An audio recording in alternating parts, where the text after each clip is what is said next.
அடைந்தால் முதல்வர் பதவி, இல்லையேல் மத்திய அமைச்சர் பதவி என்ற லட்சியத்தை கொண்டுள்ள சிபு சோரன் எப்பாடுபட்டும் இந்த நோக்கத்தை நிறைவேற்ற முயற்சித்து வருகிறார். ஜார்க்கண்ட் தேர்தல் முடிவுகளில் ஏற்பட்டுள்ள இழுபறி நிலையை பயன்படுத்தி பாரதிய ஜனதாவுடன் சேர்ந்தும் ஆட்சி அமைக்க தயாராகி வருகிறார்.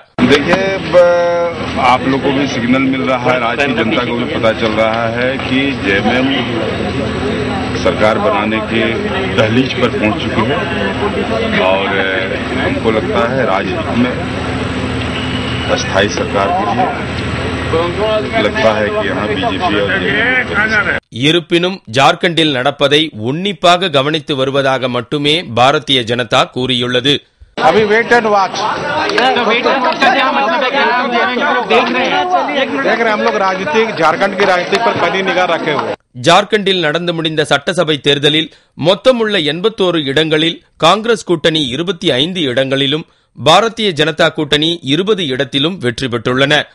18 இடத்தை கைப்பற்றியுள்ள சிபு சோரன் கட்சிதான் கிங் மேக்கராக இருக்கப் போகிறது.